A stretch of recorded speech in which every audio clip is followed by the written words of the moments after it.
आप सुन रहे हैं जगत गुरु तत्वदर्शी संत रामपाल जी महाराज द्वारा लिखित पुस्तक ज्ञान गंगा का पेज नंबर 23। परमेश्वर कबीर साहेब के असंख्य ब्रह्मांडों का लघु चित्र दिया गया है, जिसे आप पुस्तक में देख सकते हैं। आप सुन रहे हैं जगत गुरु तत्वदर्शी संत रामपाल जी महाराज द्वारा लिखित पुस्तक ज्ञान गंगा का पेज नंबर 24। जैसे गृह मंत्रालय के दस्तावेजों पर हस्ताक्षर करेंगे तो अपने को गृह मंत्री लिखेंगे, वहाँ उसी व्यक्ति के हस्ताक्षर की शक्ति कम होती है। इसी प्रकार कबीर परमेश्वर यानी कबीरदेव की रोशनी में अंतर भिन्न भिन्न लोकों में होता जाता है। ठीक इसी प्रकार पूर्ण परमात्मा कबीरदेव यानी कबीर परमेश्वर ने नीचे के 3 और लोकों यानी अगम लोक, अलख लोक, सतलोक की रचना शब्द यानी वचन से की। यही पूर्ण ब्रह्म परमात्मा कबीरदेव यानी कबीर परमेश्वर ही अगम लोक में प्रकट हुआ तथा कबीरदेव यानी कबीर परमेश्वर अगम लोक का भी स्वामी है तथा वहाँ इनका उपमात्मक यानी पदवी का नाम अगम पुरुष अर्थात अगम प्रभु है। इसी अगम प्रभु का मानव सदृश शरीर बहुत तेजोमय है, जिसके एक रोम यानी शरीर के एक बाल की रोशनी खरब सूर्य की रोशनी से भी अधिक है। यह पूर्ण परमात्मा कबीरदेव यानी कबीर परमेश्वर अलख लोक में प्रकट हुआ तथा स्वयं ही अलख लोक का भी स्वामी है तथा उपमात्मक यानी पदवी का नाम अलख पुरुष भी इसी परमेश्वर का है तथा इस पूर्ण प्रभु का मानव सदृश शरीर तेजोमय स्वर ज्योति यानी स्वयं प्रकाशित है। एक रोम यानी शरीर के एक बाल की रोशनी अरब सूर्यों के प्रकाश से भी ज्यादा है। यही पूर्ण प्रभु सतलोक में प्रकट हुआ तथा सतलोक का भी अधिपति यही है, इसलिए इसी का उपमात्मक यानी पदवी का नाम सतपुरुष यानी अविनाशी प्रभु है। इसी का नाम अकाल मूर्ति, शब्द स्वरूपी राम, पूर्ण ब्रह्म, परम अक्षर ब्रह्म आदि हैं। इसी सतपुरुष कबीरदेव यानी कबीर प्रभु का मानव सदृश शरीर तेजोमय है, जिसके एक रोम यानी शरीर के बाल का प्रकाश करोड़ सूर्यों तथा इतने ही चंद्रमाओं के प्रकाश से भी अधिक है। इस कबीरदेव यानी कबीर प्रभु ने सतपुरुष रूप में प्रकट होकर सतलोक में विराजमान होकर प्रथम सतलोक में अन्य रचना की। एक शब्द यानी वचन से 16 द्वीपों की रचना की, फिर 16 शब्दों से 16 पुत्रों की उत्पत्ति की। एक मानसरोवर की रचना की जिसमें अमृत भरा। 16 पुत्रों के नाम हैं नंबर 1 कूर्म, नंबर 2 ज्ञानी, नंबर 3 विवेक, नंबर 4 तेज, नंबर 5 सहज, नंबर 6 संतोष, नंबर 7 सुरती, नंबर 8 आनंद, नंबर 9 क्षमा, नंबर 10 निष्काम, नंबर 11 जलरंगी, नंबर 12 अचिंत, नंबर 13 प्रेम, नंबर 14 दयाल, नंबर 15 धैर्य, नंबर 16 योग संतायन अर्थात योगजीत। सतपुरुष कबीरदेव ने अपने पुत्र अचिंत को सत्यलोक की अन्य रचना का भार सौंपा तथा शक्ति प्रदान की। अचिंत ने अक्षर पुरुष यानी परब्रह्म की शब्द से उत्पत्ति की तथा कहा कि मेरी मदद करना। अक्षर पुरुष स्नान करने मानसरोवर पर गया, वहाँ आनंद आया तथा सो गया, लंबे समय तक बाहर नहीं आया। आप सुन रहे हैं जगत गुरु तत्वदर्शी संत रामपाल जी महाराज द्वारा लिखित पुस्तक ज्ञान गंगा का पेज नंबर 25। तब अचिंत की प्रार्थना पर अक्षर पुरुष को नींद से जगाने के लिए कबीरदेव यानी कबीर परमेश्वर ने उसी मानसरोवर से कुछ अमृत जल लेकर एक अंडा बनाया तथा उस अंडे में एक आत्मा प्रवेश की तथा अंडे को मानसरोवर के अमृत जल में छोड़ा। अंडे की गड़गड़ाहट से अक्षर पुरुष की निंद्रा भंग हुई। उसने अंडे को क्रोध से देखा, जिस कारण से अंडे के 2 भाग हो गए। उसमें से ज्योति निरंजन यानी क्षर पुरुष निकला, जो आगे चलकर काल कहलाया। इसका वास्तविक नाम कैल है। तब सतपुरुष यानी कबीरदेव ने आकाशवाणी की कि आप दोनों बाहर आओ तथा अचिंत के द्वीप में रहो। आज्ञा पाकर अक्षर पुरुष तथा अक्षर पुरुष यानी कैल दोनों अचिंत के द्वीप में रहने लगे। बच्चों की नालायकी उन्हीं को दिखाई कि कहीं फिर प्रभुता की तरफ न बन जाए, क्योंकि समर्थ बिन कार्य सफल नहीं होता। फिर पूर्ण धनी कबीरदेव ने सर्व रचना स्वयं की। अपनी शब्द शक्ति से एक राजेश्वरी यानी राष्ट्रीय शक्ति उत्पन्न की, जिससे सर्व ब्रह्मांडों को स्थापित किया। इसी को पराशक्ति परानंदनी भी कहते हैं। पूर्ण ब्रह्म ने सर्व आत्माओं को अपने ही अंदर से अपनी वचन शक्ति से अपने मानव शरीर सदृश उत्पन्न किया। प्रत्येक हंस आत्मा का परमात्मा जैसा ही शरीर रचा, जिसका तेज 16 सूर्यों जैसा मानव सदृश ही है। परंतु परमेश्वर के शरीर के एक रोमकूप का प्रकाश करोड़ों सूर्यों से भी ज्यादा है। बहुत समय उपरांत क्षर पुरुष यानी ज्योति निरंजन ने सोचा कि हम तीनों यानी अचिंत, अक्षर पुरुष, क्षर पुरुष एक द्वीप में रह रहे हैं तथा अन्य एक द्वीप में रह रहे हैं। मैं भी साधना करके अलग द्वीप प्राप्त करूंगा। उसने ऐसा विचार करके एक पैर पर खड़ा होकर 70 युग तक तप किया। आत्माएं काल के जाल में कैसे फंसी, विशेष जब ब्रह्म यानी ज्योति निरंजन तप कर रहा था। हम सभी आत्माएं जो आज ज्योति निरंजन के 21 ब्रह्मांडों में रहते हैं, इसकी साधना पर आसक्त हो गए तथा हृदय से इसे चाहने लगे। अपने सुखदायी प्रभु सत्य पुरुष से विमुख हो गए, जिस कारण से पतिव्रता पद से गिर गए। पूर्ण प्रभु के बार बार सावधान करने पर भी हमारी आसक्ति क्षर पुरुष से नहीं हटी। यही प्रभाव आज भी काल सृष्टि में विद्यमान है। जैसे नौजवान बच्चे फिल्म स्टारों यानी अभिनेताओं तथा अभिनेत्रियों की बनावटी अदाओं तथा अपने रोजगार उद्देश्य से कर रहे भूमिका पर अति आसक्त हो जाते हैं, रोकने से नहीं रुकते। यदि कोई अभिनेता या अभिनेत्री निकटवर्ती शहर में आ जाए तो देखें उन नादान बच्चों की भीड़ केवल दर्शन करने के लिए बहुसंख्या में एकत्रित हो जाती है। लेना एक न देने दो, रोजी रोटी अभिनेता कमा रहे हैं, नौजवान बच्चे लुट रहे हैं। माता पिता कितना ही समझाएं किंतु बच्चे नहीं मानते। कहीं न कहीं, कभी न कभी लुक छिप कर जाते ही रहते हैं। पूर्ण ब्रह्म कबीरदेव यानी कबीर प्रभु ने क्षर पुरुष से पूछा कि बोलो क्या चाहते हो। उसने कहा कि पिताजी, यह स्थान मेरे लिए कम है, मुझे अलग से द्वीप प्रदान करने की कृपा करें। हक्का कबीर यानी सत कबीर ने उसे 21 ब्रह्मांड प्रदान कर दिए। कुछ समय उपरांत ज्योति निरंजन ने सोचा इसमें कुछ रचना करनी चाहिए। खाली ब्रह्मांड यानी लाट किस काम के, यह विचार कर 70 युग तप करके पूर्ण परमात्मा कबीरदेव यानी कबीर प्रभु से रचना सामग्री की याचना की। सतपुरुष ने उसे 3 गुण तथा 5 तत्व प्रदान कर दिए, जिससे ब्रह्म यानी ज्योति निरंजन ने अपने ब्रह्मांडों में कुछ रचना की। आप सुन रहे हैं जगत गुरु तत्वदर्शी संत रामपाल जी महाराज द्वारा लिखित पुस्तक ज्ञान गंगा का पेज नंबर 26। फिर सोचा कि इसमें जीव भी होने चाहिए, अकेले का दिल नहीं लगता। यह विचार करके 64 युग तक फिर तप किया। पूर्ण परमात्मा कबीर देव के पूछने पर बताया कि मुझे कुछ आत्मा दे दो, मेरा अकेले का दिल नहीं लग रहा। तब सतपुरुष कबीर अग्नि यानी कबीर परमेश्वर ने कहा कि ब्रह्म, तेरे तप के प्रतिफल में मैं तुझे और ब्रह्मांड दे सकता हूँ, परंतु मेरी आत्माओं को किसी भी जप तप साधना के फल रूप में नहीं दे सकता। हाँ, यदि कोई स्वेच्छा से तेरे साथ जाना चाहे तो वह जा सकता है। युवा कबीर यानी समर्थ कबीर के वचन सुनकर ज्योति निरंजन हमारे पास आया। हम सभी हंस आत्मा पहले से ही उस पर आसक्त थे। हम उसे चारों तरफ से घेर कर खड़े हो गए। ज्योति निरंजन ने कहा कि मैंने पिताजी से अलग 21 ब्रह्मांड प्राप्त किए हैं, वहाँ नाना प्रकार के रमणीय स्थल बनाए हैं, क्या आप मेरे साथ चलोगे? हम सभी हंसों ने, जो आज 21 ब्रह्मांडों में परेशान हैं, कहा कि हम तैयार हैं, यदि पिताजी आज्ञा दें। तब क्षर पुरुष पूर्ण ब्रह्म महान कबीर यानी समर्थ कबीर प्रभु के पास गया तथा सर्व वार्ता कही। तब कबीर अग्नि यानी कबीर परमेश्वर ने कहा कि मेरे सामने स्वीकृति देने वाले को आज्ञा दूंगा। क्षर पुरुष तथा परम अक्षर पुरुष यानी कबीर मितौजा यानी कबीर अमित औजा यानी जिसकी शक्ति का कोई वार नहीं, वह कबीर, दोनों हम सभी हंसात्माओं के पास आए। सत कबीर देव ने कहा कि जो हंस आत्मा ब्रह्म के साथ जाना चाहता है, हाथ ऊपर करके स्वीकृति दे। अपने पिता के सामने किसी की हिम्मत नहीं हुई, किसी ने स्वीकृति नहीं दी। बहुत समय तक सन्नाटा छाया रहा। तत्पश्चात एक हंस आत्मा ने साहस किया तथा कहा कि पिताजी, मैं जाना चाहता हूँ। फिर तो उसकी देखा देखी, जो आज काल यानी ब्रह्म के 21 ब्रह्मांडों में फंसी हैं, हम सभी आत्माओं ने स्वीकृति दे दी।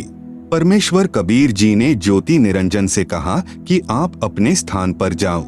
जिन्होंने तेरे साथ जाने की स्वीकृति दी है, मैं उन सर्वहंस आत्माओं को आपके पास भेज दूंगा। ज्योति निरंजन अपने 21 ब्रह्मांडों में चला गया। उस समय तक यह 21 ब्रह्मांड सतलोक में ही थे।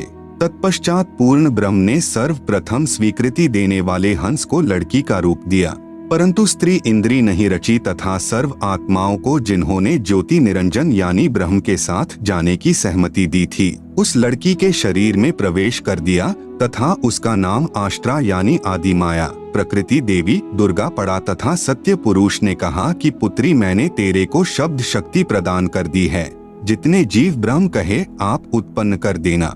पूर्ण ब्रह्म कबीरदेव यानी कबीर साहेब अपने पुत्र सहज दास के द्वारा प्रकृति को क्षर पुरुष के पास भिजवा दिया। सहज दास जी ने ज्योति निरंजन को बताया कि पिताजी ने इस बहन के शरीर में उन सर्व आत्माओं को प्रवेश कर दिया है जिन्होंने आपके साथ जाने की सहमति व्यक्त की थी तथा इसको पिताजी ने वचन शक्ति प्रदान की है। आप जितने जीव चाहोगे प्रकृति अपने शब्द से उत्पन्न कर देगी।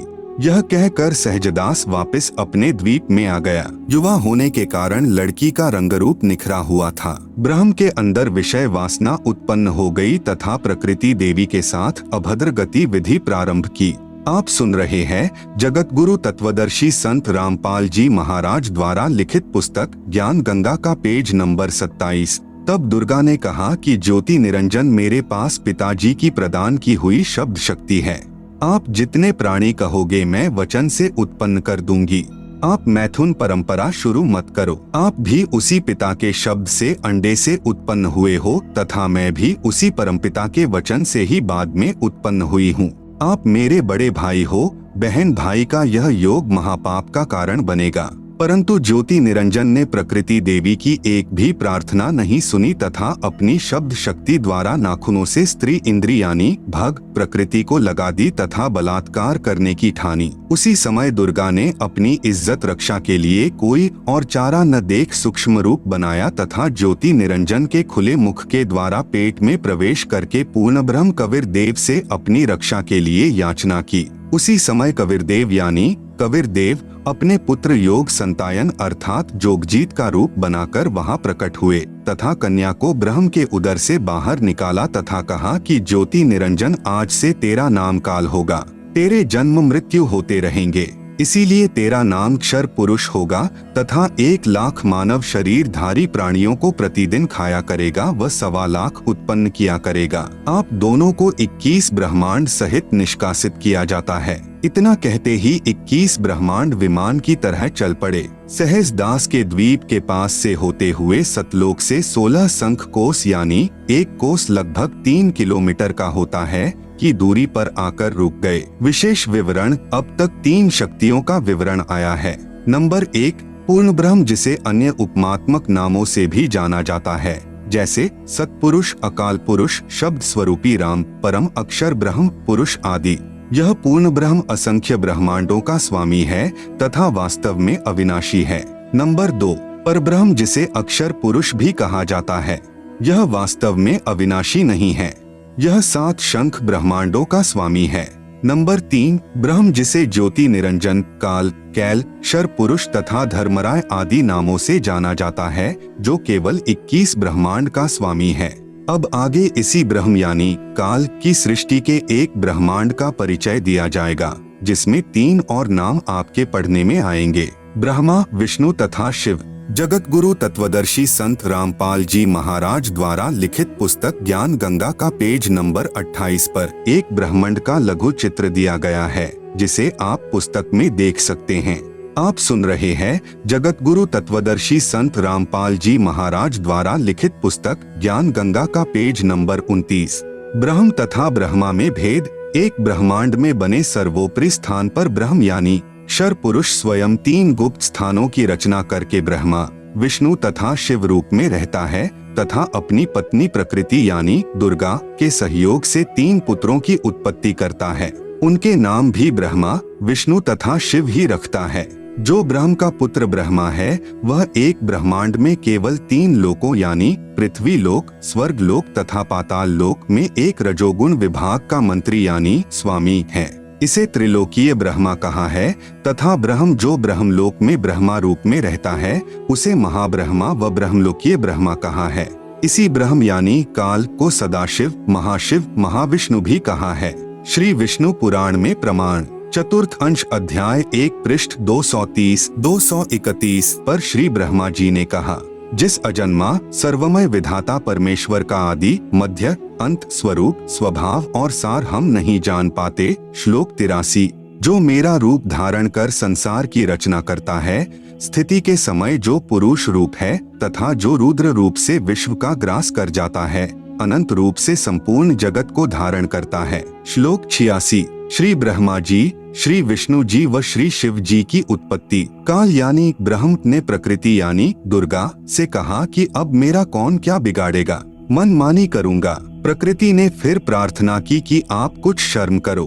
प्रथम तो आप मेरे बड़े भाई हो, क्योंकि उसी पूर्ण परमात्मा यानी कबीरदेव की वचन शक्ति से आपकी यानी ब्रह्म की अंडे से उत्पत्ति हुई तथा बाद में मेरी उत्पत्ति उसी परमेश्वर के वचन से हुई है। दूसरे, मैं आपके पेट से बाहर निकली हूँ, मैं आपकी बेटी हुई तथा आप मेरे पिता हुए। इन पवित्र नातों में बिगाड़ करना महापाप होगा। मेरे पास पिता की प्रदान की हुई शब्द शक्ति है। जितने प्राणी आप कहोगे मैं वचन से उत्पन्न कर दूंगी। ज्योति निरंजन ने दुर्गा की एक भी विनय नहीं सुनी तथा कहा कि मुझे जो सजा मिलनी थी मिल गई, मुझे सतलोक से निष्कासित कर दिया, अब मनमानी करूंगा। यह कहकर काल पुरुष यानी शर पुरुष ने प्रकृति के साथ जबरदस्ती शादी की तथा 3 पुत्रों यानी रजगुण युक्त ब्रह्मा जी, सतगुण युक्त विष्णु जी तथा तमगुण युक्त शिव शंकर जी की उत्पत्ति की। जवान होने तक तीनों पुत्रों को दुर्गा के द्वारा अचेत करवा देता है। फिर युवा होने पर श्री ब्रह्मा जी को कमल के फूल पर, श्री विष्णु जी को शेष नाग की शया पर तथा श्री शिव जी को कैलाश पर्वत पर सचेत करके इकट्ठे कर देता है। तत्पश्चात प्रकृति यानी दुर्गा ने इन तीनों का विवाह कर दिया जाता है। काल ब्रह्म के आदेश से प्रकृति देवी ने तीनों एक ब्रह्मांड में 3 लोकों यानी स्वर्ग लोक, पृथ्वी लोक तथा पाताल लोक में एक एक विभाग के मंत्री यानी प्रभु नियुक्त कर देता है। जैसे श्री ब्रह्मा जी को रजोगुण विभाग का तथा विष्णु जी को सत्तोगुण विभाग का तथा श्री शिव शंकर जी को तमोगुण विभाग का प्रभु बनाया तथा काल ब्रह्म स्वयं गुप्त यानी महाब्रह्मा, महाविष्णु, महाशिव रूप से मुख्य मंत्री पद को संभालता है। एक ब्रह्मांड में एक ब्रह्मलोक की रचना की है।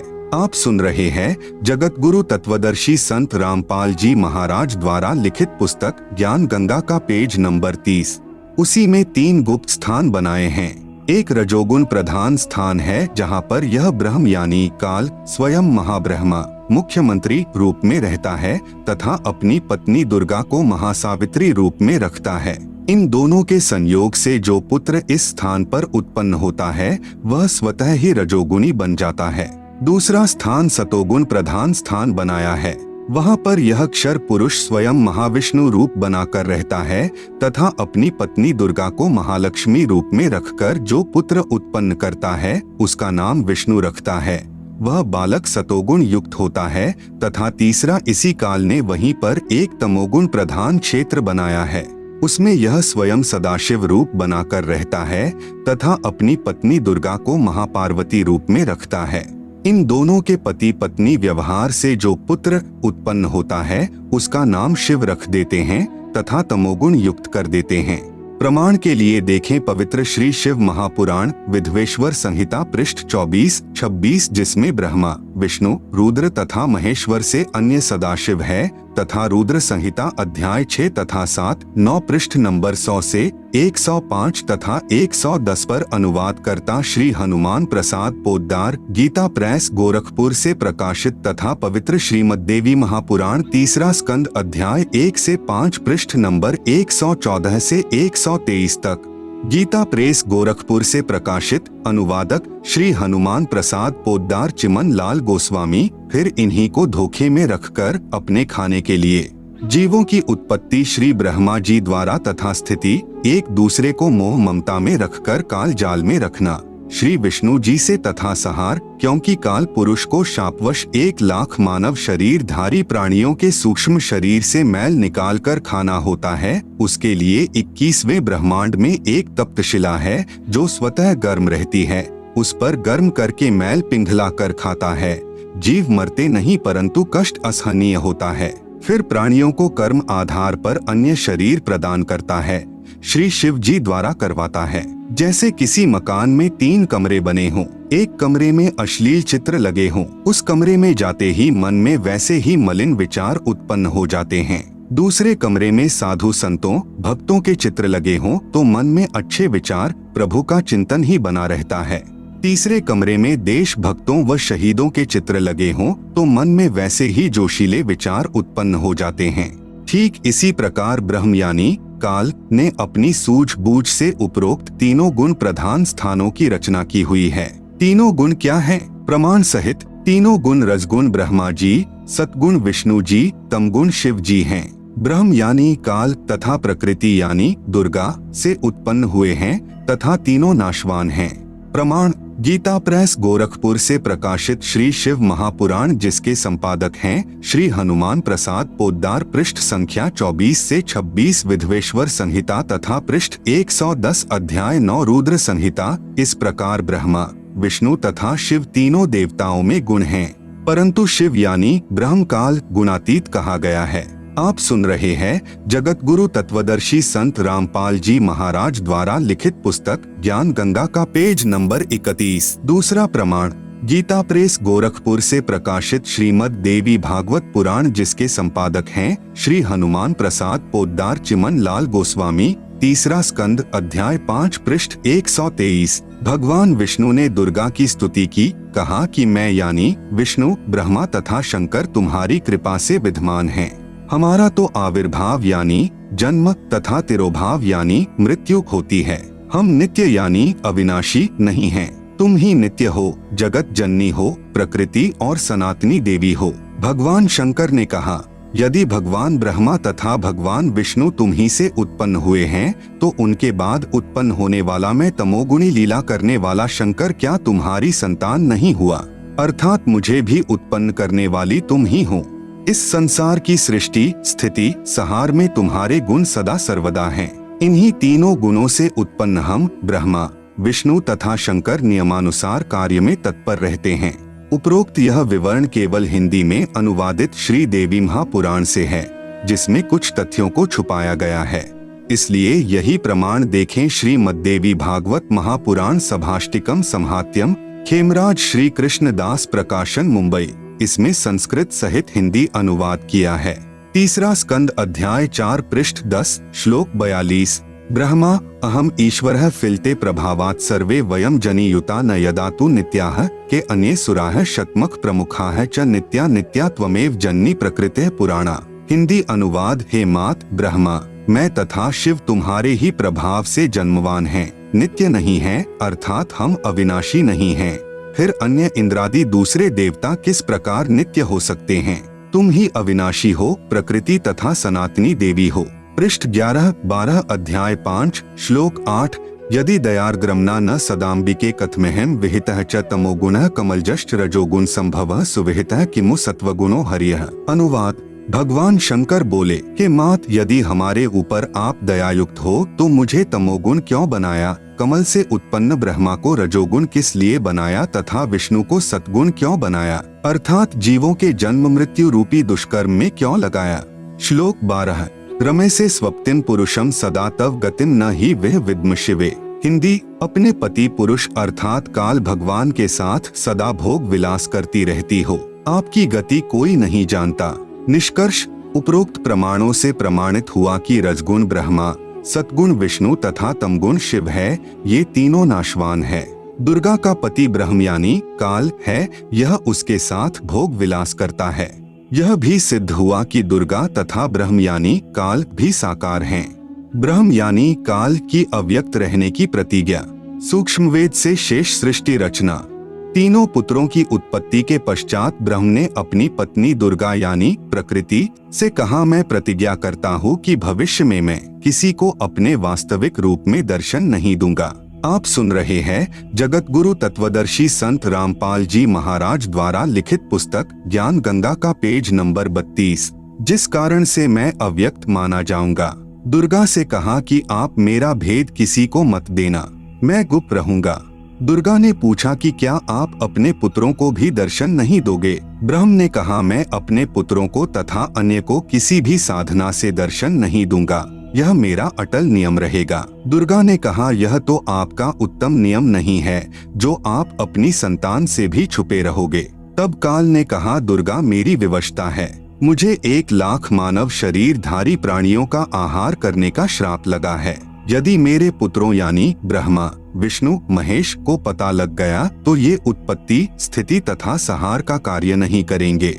इसलिए यह मेरा अनुत्तम नियम सदा रहेगा। जब ये तीनों कुछ बड़े हो जाएं तो इन्हें अचेत कर देना, मेरे विषय में नहीं बताना, नहीं तो मैं तुझे भी दंड दूंगा। दुर्गा इस डर के मारे वास्तविकता नहीं बताती।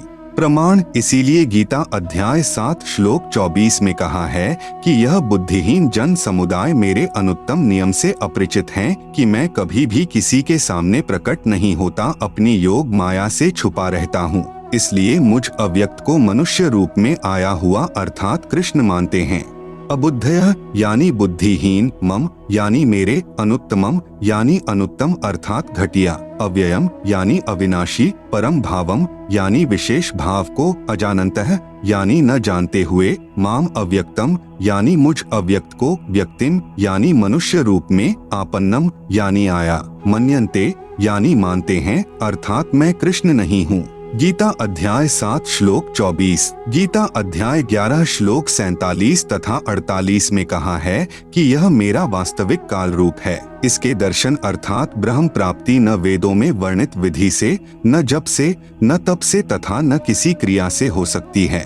जब तीनों बच्चे युवा हो गए तब माता भवानी यानी प्रकृति अष्टंगी ने कहा कि तुम सागर मंथन करो। प्रथम बार सागर मंथन किया तो ज्योति निरंजन ने अपने श्वासों द्वारा 4 वेद उत्पन्न किए। उनको गुप्त वाणी द्वारा आज्ञा दी कि सागर में निवास करो। 4 वेद निकले वह ब्रह्मा ने लिए।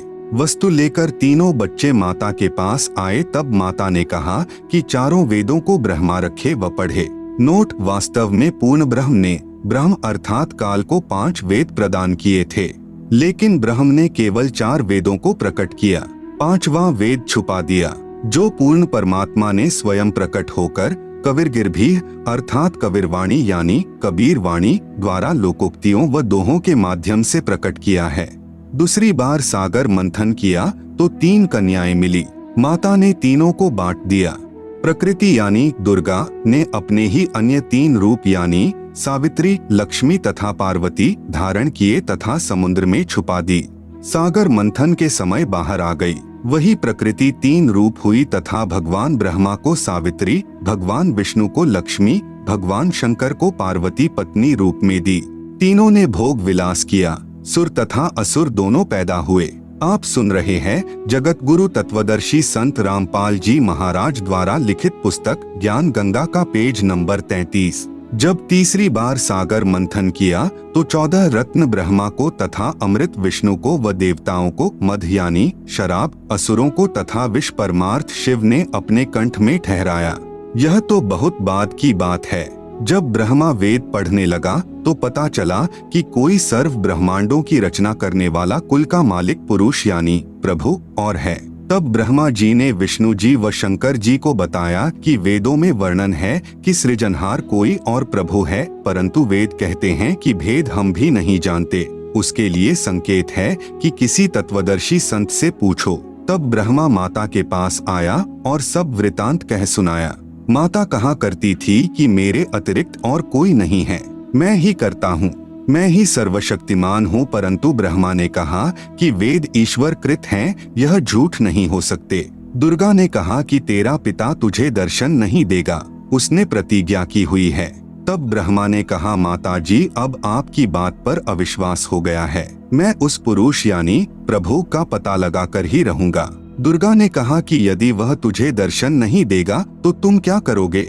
ब्रह्मा ने कहा कि मैं आपको शक्ल नहीं दिखाऊंगा। दूसरी तरफ ज्योति निरंजन ने कसम खाई है कि मैं अव्यक्त रहूंगा, किसी को दर्शन नहीं दूंगा, अर्थात 21 ब्रह्मांड में कभी भी अपने वास्तविक काल रूप में आकार में नहीं आऊंगा। गीता अध्याय नंबर 7 का श्लोक नंबर 24। अव्यक्तम व्यक्तिम आपन्नम मन्यन्ते माम अबुद्धयः परम भावम अजानन्तः मम अव्ययम अनुत्तमम। अनुवाद, अबुद्धयः यानी बुद्धिहीन लोग, मम यानी मेरे, अनुत्तमम यानी अश्रेष्ठ, अव्ययम यानी अटल, परम यानी परम, भावम यानी भाव को, अजानन्तः यानी न जानते हुए, अव्यक्तम यानी अदृश्यमान, माम यानी मुझे, काल को, व्यक्तिम यानी न रूप आकार में, कृष्ण आपन्नम यानी प्राप्त हुआ, मन्यन्ते यानी मानते हैं। गीता अध्याय नंबर 7 का श्लोक नंबर 25। न अहम प्रकाशः सर्वस्य योगमाया स्मावृतः मूढ़ः अयम न अभिजानाति लोकः माम अजम अव्ययम।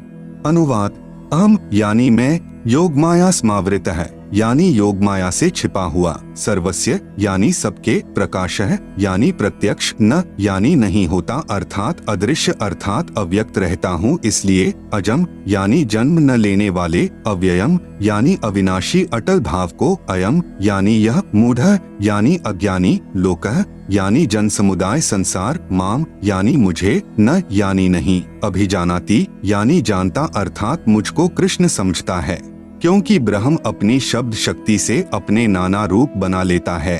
यह दुर्गा का पति है, इसलिए इस मंत्र में कह रहा है कि मैं श्री कृष्ण आदि की तरह दुर्गा से जन्म नहीं लेता। ब्रह्मा का अपने पिता यानी काल ब्रह्म की प्राप्ति के लिए प्रयत्न। तब दुर्गा ने ब्रह्मा जी से कहा कि अलख निरंजन तुम्हारा पिता है, परंतु वह तुम्हें दर्शन नहीं देगा। ब्रह्मा ने कहा कि मैं दर्शन करके ही लौटूंगा। माता ने पूछा कि यदि तुझे दर्शन नहीं हुए तो क्या करेगा? ब्रह्मा ने कहा मैं प्रतिज्ञा करता हूँ, यदि पिता के दर्शन नहीं हुए तो मैं आपके समक्ष नहीं आऊंगा। आप सुन रहे हैं जगत गुरु तत्वदर्शी संत रामपाल जी महाराज द्वारा लिखित पुस्तक ज्ञान गंगा का पेज नंबर 34। यह कहकर ब्रह्मा जी व्याकुल होकर उत्तर दिशा की तरफ चल दिया, जहाँ अंधेरा ही अंधेरा है। वहाँ ब्रह्मा ने 4 युग तक ध्यान लगाया परंतु कुछ भी प्राप्ति नहीं हुई। काल ने आकाशवाणी की कि जीव उत्पत्ति क्यों नहीं की।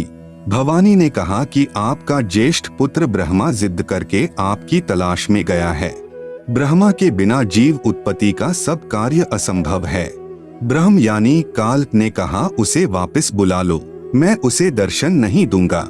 तब दुर्गा यानी प्रकृति ने अपनी शब्द शक्ति से गायत्री नाम की लड़की उत्पन्न की तथा उसे ब्रह्मा को लौटा लाने को कहा। गायत्री ब्रह्मा जी के पास गई परंतु ब्रह्मा जी समाधि लगाए हुए थे, उन्हें कोई आभास ही नहीं था कि कोई आया है। तब आदि कुमारी यानी प्रकृति ने गायत्री को ध्यान द्वारा बताया कि इसके चरण स्पर्श कर। तब गायत्री ने ऐसा ही किया। ब्रह्मा जी का ध्यान भंग हुआ तो क्रोधवश बोले कि कौन पापिन है जिसने मेरा ध्यान भंग किया है, मैं तुझे श्राप दूंगा।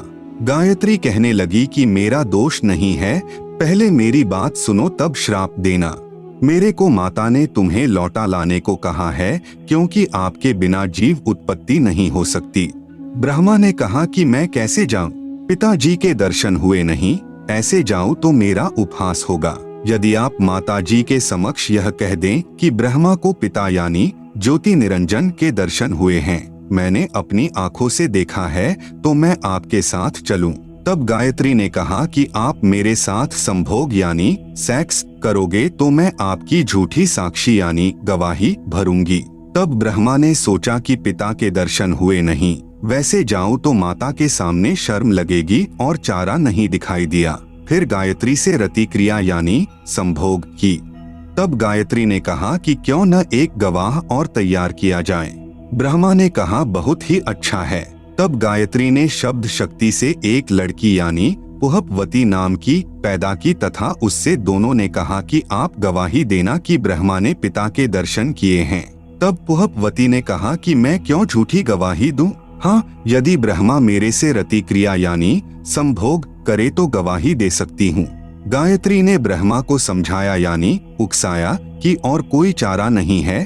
तब ब्रह्मा ने पुहपवती से संभोग किया तो तीनों मिलकर आदि माया यानी प्रकृति के पास आए। दोनों देवियों ने उपरोक्त शर्त इसलिए रखी थी कि यदि ब्रह्मा माता के सामने हमारी झूठी गवाही को बता देगा तो माता हमें श्राप दे देगी, इसलिए उसे भी दोषी बना लिया। यहाँ महाराज गरीब दास जी कहते हैं कि दास गरीब यह चूक धुरोधुर। भावार्थ, इस काल यानी ब्रह्म के लोक में यह बुराई प्रारंभ से ही है तथा यहाँ काल के लोक में देवता भी बुराई से अछूते नहीं हैं।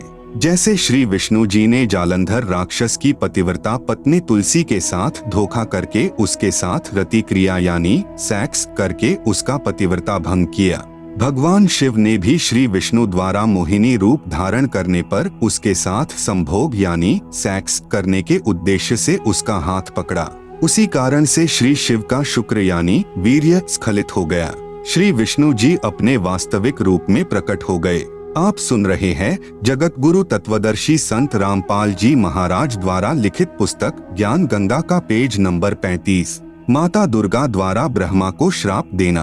ब्रह्मा ने वेदों में पढ़ा यजुर्वेद अध्याय 5 मंत्र 1 अग्नेह तनुह असि, जिसका अर्थ है परमेश्वर तेजोमय शरीर युक्त है।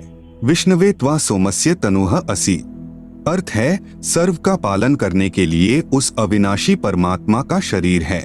इसलिए ब्रह्मा ने उन दोनों स्त्रियों को समझा दिया था कि तुम कहना कि परमात्मा मानव सदृश तेजोमय शरीर युक्त है।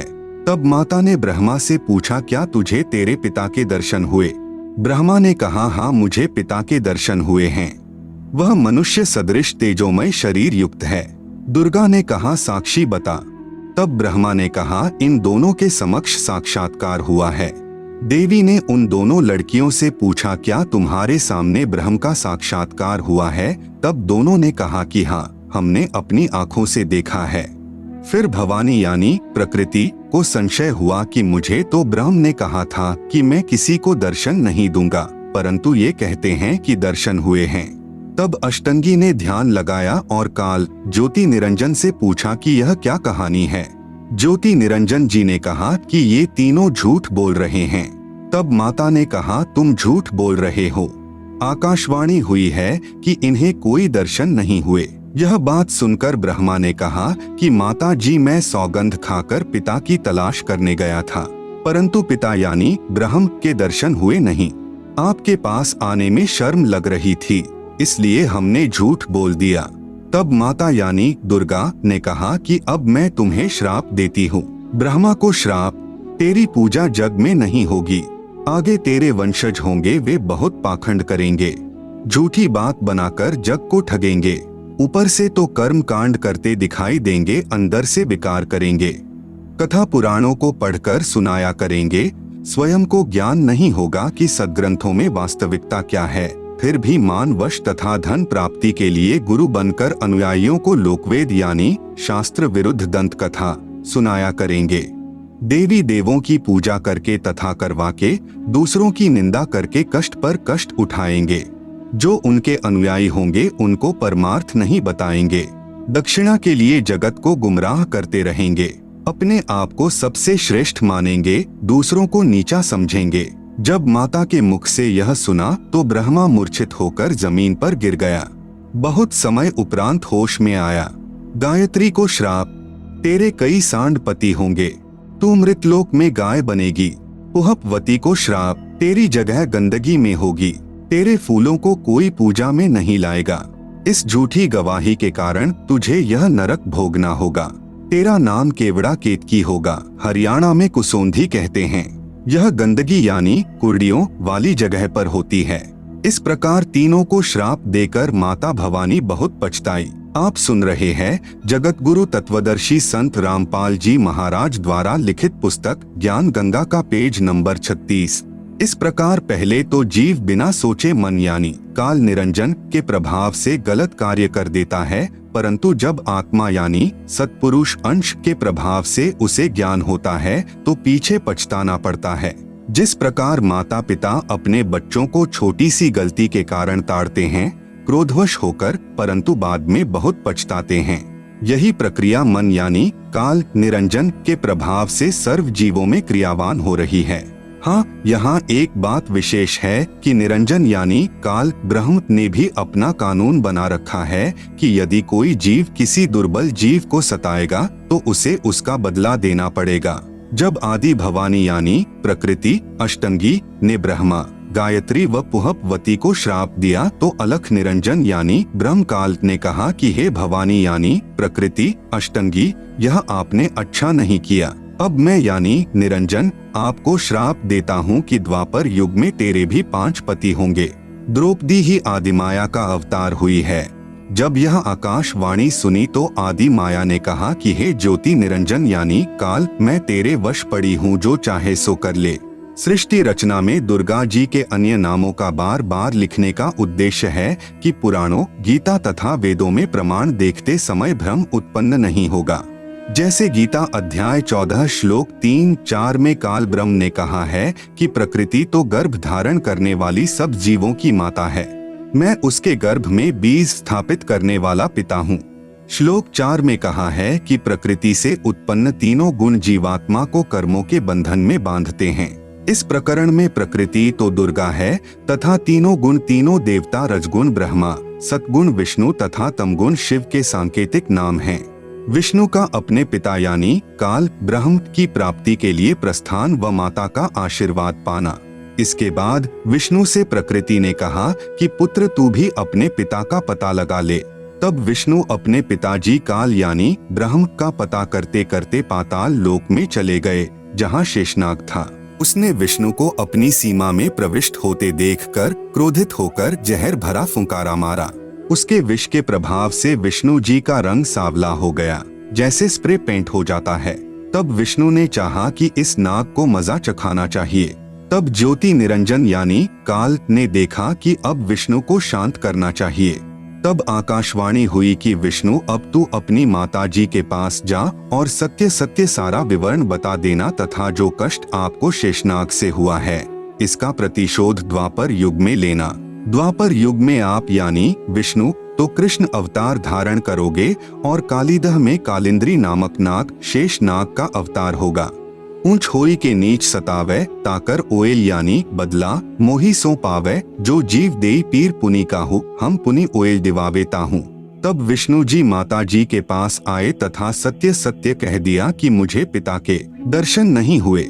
आप सुन रहे हैं जगत गुरु तत्वदर्शी संत रामपाल जी महाराज द्वारा लिखित पुस्तक ज्ञान गंगा का पेज नंबर 37। इस बात से माता यानी प्रकृति बहुत प्रसन्न हुई और कहा कि पुत्र तू सत्यवादी है। अब मैं अपनी शक्ति से तेरे पिता से मिलाती हूँ तथा तेरे मन का संशय खत्म करती हूँ।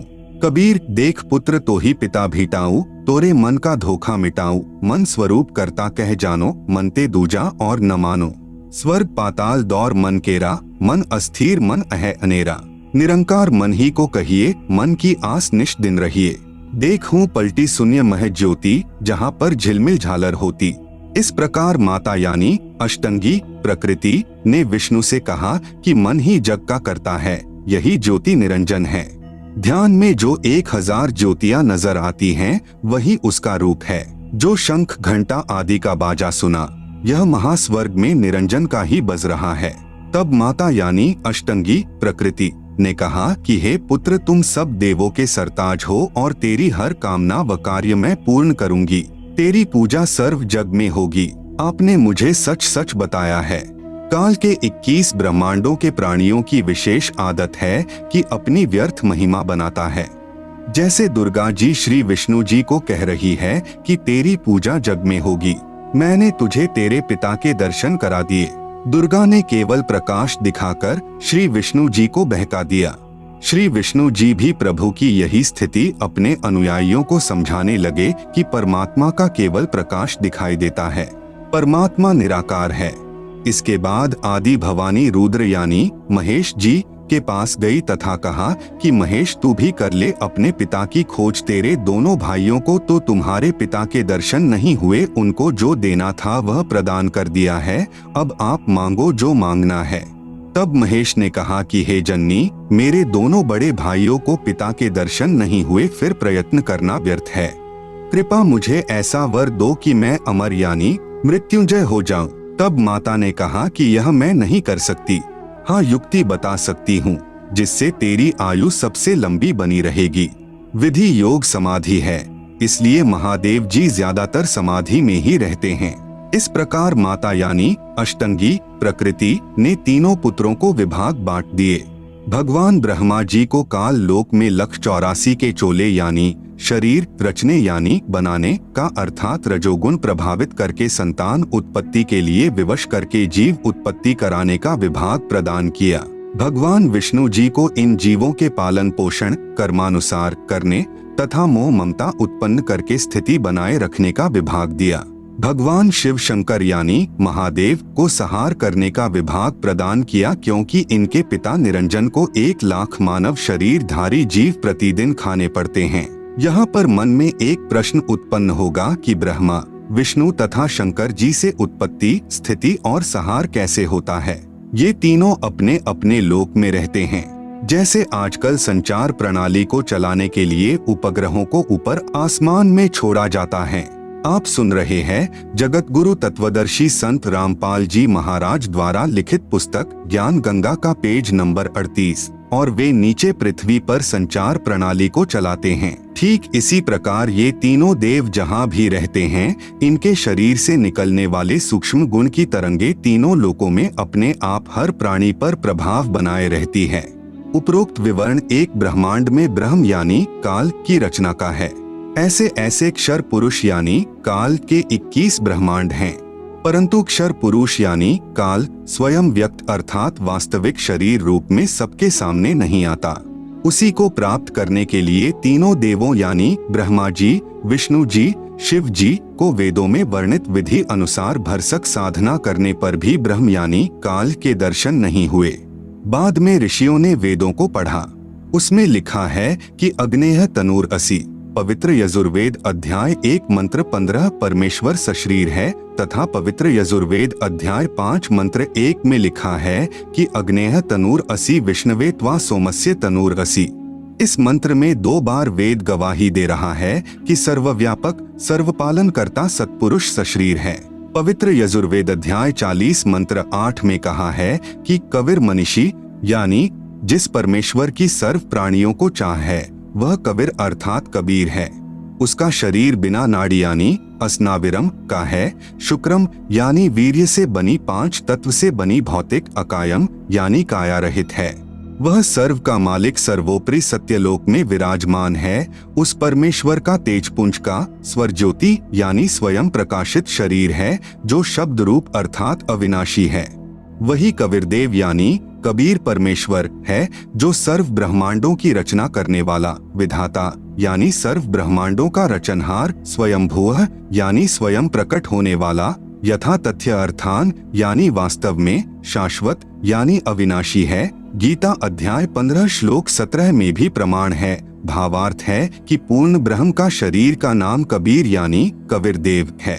उस परमेश्वर का शरीर नूर तत्व से बना है। परमात्मा का शरीर अति सूक्ष्म है, जो उस साधक को दिखाई देता है जिसकी दिव्य दृष्टि खुल चुकी है। इस प्रकार जीव का भी सूक्ष्म शरीर है, जिसके ऊपर 5 तत्व का खोल यानी कवर अर्थात 5 तत्व की काया चढ़ी होती है, जो माता पिता के संयोग से शुक्रम यानी वीर्य से बनी है। शरीर त्यागने के पश्चात भी जीव का सूक्ष्म शरीर साथ रहता है। वह शरीर उसी साधक को दिखाई देता है जिसकी दिव्य दृष्टि खुल चुकी है। इस प्रकार परमात्मा व जीव की स्थिति को समझें। वेदों में ओम नाम के स्मरण का प्रमाण है, जो केवल ब्रह्म साधना है। इस उद्देश्य से ओम नाम के जाप को पूर्ण ब्रह्म का मानकर ऋषियों ने भी हजारों वर्ष हठ योग करके यानी समाधि लगाकर प्रभु प्राप्ति की चेष्टा की, परंतु प्रभु दर्शन नहीं हुए। सिद्धियां प्राप्त हो गई। उन्हीं सिद्धि रूपी खिलौनों से खेलकर ऋषि भी जन्म मृत्यु के चक्र में ही रह गए तथा अपने अनुभव के शास्त्रों में परमात्मा को निराकार लिख दिया। ब्रह्म यानी काल ने कसम खाई है कि मैं अपने वास्तविक रूप में किसी को दर्शन नहीं दूंगा, मुझे अव्यक्त जाना करेंगे। अव्यक्त का भावार्थ है कि कोई आकार में है परंतु व्यक्तिगत रूप से स्थूल रूप में दर्शन नहीं देता। जैसे आकाश में बादल छा जाने पर दिन के समय सूर्य अदृश्य हो जाता है, वह दृश्यमान नहीं है। आप सुन रहे हैं जगत गुरु तत्वदर्शी संत रामपाल जी महाराज द्वारा लिखित पुस्तक ज्ञान गंगा का पेज नंबर 39। परंतु वास्तव में बादलों के पार ज्यों का त्यों है। इस अवस्था को अव्यक्त कहते हैं। प्रमाण के लिए गीता अध्याय 7 श्लोक 24, 25 अध्याय 11 श्लोक 48 तथा 32। पवित्र गीता जी बोलने वाला ब्रह्म यानी काल श्री कृष्ण जी के शरीर में प्रेतवत प्रवेश करके कह रहा है कि अर्जुन मैं बढ़ा हुआ काल हूँ और सर्व को खाने के लिए आया हूँ। गीता अध्याय 11 का श्लोक नंबर 32, यह मेरा वास्तविक रूप है। इसको तेरे अतिरिक्त न तो कोई पहले देख सका तथा न कोई आगे देख सकता है, अर्थात वेदों में वर्णित यज्ञ, जप, तप तथा ओम नाम आदि की विधि से मेरे इस वास्तविक स्वरूप के दर्शन नहीं हो सकते। गीता अध्याय 11 श्लोक नंबर 48। मैं कृष्ण नहीं हूँ। ये मूर्ख लोग कृष्ण रूप में मुझ अव्यक्त को व्यक्त यानी मनुष्य रूप मान रहे हैं, क्योंकि ये मेरे घटिया नियम से अपरिचित हैं कि मैं कभी वास्तविक इस काल रूप में सबके सामने नहीं आता, अपनी योग माया से छुपा रहता हूँ। गीता अध्याय 7 श्लोक नंबर 24-25। विचार करें, अपने छुपे रहने वाले विधान को स्वयं अश्रेष्ठ यानी अनुत्तम क्यों कह रहे हैं? यदि पिता अपनी संतान को भी दर्शन नहीं देता तो उसमें कोई त्रुटि है जिस कारण से छुपा है तथा सुविधाएं भी प्रदान कर रहा है।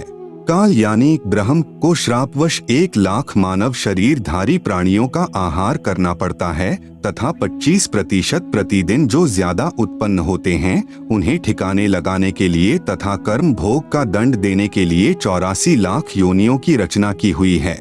यदि सबके सामने बैठकर किसी की पुत्री, किसी की पत्नी, किसी के पुत्र माता पिता को खाएगा तो सर्व को ब्रह्म से घृणा हो जाए तथा जब भी कभी पूर्ण परमात्मा कविरग्नि यानी कबीर परमेश्वर स्वयं आए या अपना कोई संदेशवाहक यानी दूत भेजे तो सर्व प्राणी सत्य भक्ति करके काल के जाल से निकल जाएं।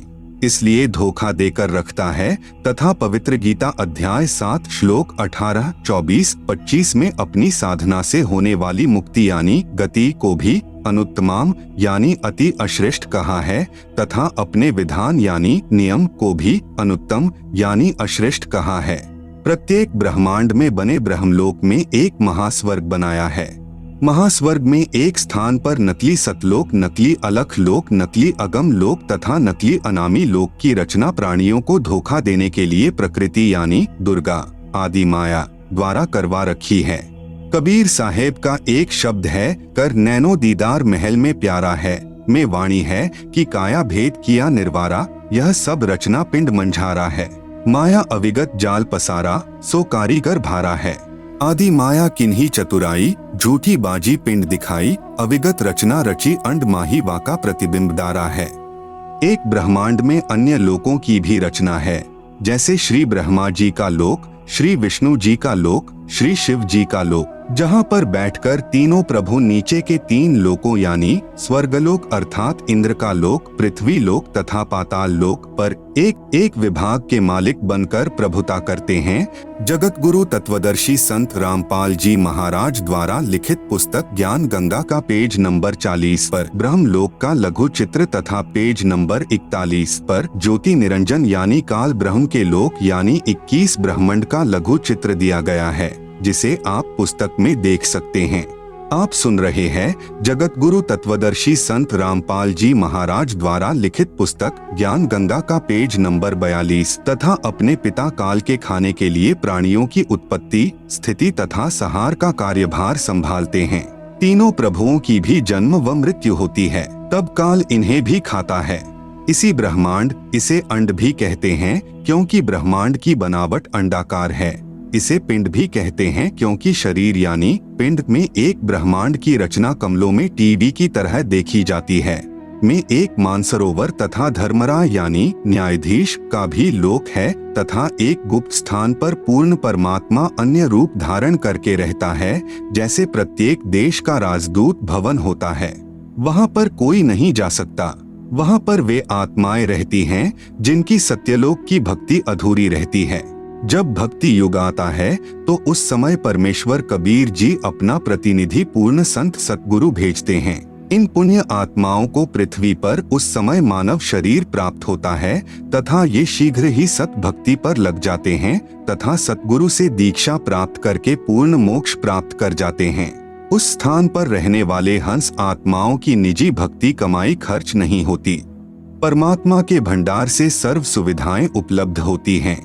ब्रह्म यानी काल के उपासकों की भक्ति कमाई स्वर्ग महास्वर्ग में समाप्त हो जाती है, क्योंकि इस काल लोक यानी ब्रह्मलोक तथा परब्रह्म लोक में प्राणियों को अपना किया कर्मफल ही मिलता है। क्षर पुरुष यानी ब्रह्म ने अपने 20 ब्रह्मांडों को 4 महाब्रह्मांडों में विभाजित किया है। एक महाब्रह्मांड में 5 ब्रह्मांडों का समूह बनाया है तथा चारों ओर से अंडाकार गोलाई यानी परिधि में रोका है तथा चारों महाब्रह्मांडों को भी फिर अंडाकार गोलाई यानी परिधि में रोका है। 21वें ब्रह्मांड की रचना एक महाब्रह्मांड जितना स्थान लेकर की है। 21वें ब्रह्मांड में प्रवेश होते ही 3 रास्ते बनाए हैं। 21वें ब्रह्मांड में भी बाईं तरफ नकली सतलोक, नकली अलख लोक, नकली अगम लोक, नकली अनामी लोक की रचना प्राणियों को धोखे में रखने के लिए आदि माया यानी दुर्गा से करवाई है तथा दाईं तरफ 12 सर्वश्रेष्ठ ब्रह्म साधकों यानी भक्तों को रखता है। फिर प्रत्येक युग में उन्हें अपने संदेश वाहक यानी संत सतगुरु बनाकर पृथ्वी पर भेजता है, जो शास्त्र विधि रहित साधना व ज्ञान बताते हैं तथा स्वयं भी भक्तिहीन हो जाते हैं तथा अनुयायियों को भी काल जाल में फंसा जाते हैं। फिर वे गुरुजी तथा अनुयायी दोनों ही नरक में जाते हैं। फिर सामने एक ताला लगा रखा है, वह रास्ता काल यानी ब्रह्म के निज लोक में जाता है, जहाँ पर यह ब्रह्म यानी काल अपने वास्तविक मानव सदृश काल रूप में रहता है। इसी स्थान पर एक पत्थर की टुकड़ी तवे के आकार की यानी चपाती पकाने की लोहे की गोल प्लेट सी होती है, स्वतः गर्म रहती है, जिस पर 1 लाख मानव शरीरधारी प्राणियों के सूक्ष्म शरीर को भूनकर उनमें से गंदगी निकालकर खाता है। उस समय सर्व प्राणी बहुत पीड़ा अनुभव करते हैं तथा हाहाकार मच जाती है। फिर कुछ समय उपरांत वे बेहोश हो जाते हैं। जीव मरता नहीं, फिर धर्मराय के लोक में जाकर कर्माधार से अन्य जन्म प्राप्त करते हैं तथा जन्म मृत्यु का चक्कर बना रहता है। आप सुन रहे हैं जगत गुरु तत्वदर्शी संत रामपाल जी महाराज द्वारा लिखित पुस्तक ज्ञान गंगा का पेज नंबर 43। उपरोक्त सामने लगा ताला ब्रह्म यानी काल केवल अपने आहार वाले प्राणियों के लिए कुछ क्षण के लिए खोलता है। पूर्ण परमात्मा के सत्य नाम व सार नाम से यह ताला स्वयं खुल जाता है। ऐसे काल का जाल पूर्ण परमात्मा कबीरदेव यानी कबीर साहेब ने स्वयं ही अपने निजी भक्त धर्मदास जी को समझाया। परब्रह्म के साथ संख ब्रह्मांडों की स्थापना कबीर परमेश्वर यानी कबीरदेव ने आगे बताया है कि परब्रह्म यानी अक्षर पुरुष ने अपने कार्य में गफलत की, क्योंकि यह मानसरोवर में सो गया तथा जब परमेश्वर यानी मैंने अर्थात कबीर साहेब ने उस सरोवर में अंडा छोड़ा तो अक्षर पुरुष यानी परब्रह्म ने उसे क्रोध से देखा। इन दोनों अपराधों के कारण 7 संख ब्रह्मांडों सहित सतलोक से बाहर कर दिया। अन्य कारण अक्षर पुरुष यानी परब्रह्म अपने साथी ब्रह्म यानी शर पुरुष की विदाई में व्याकुल होकर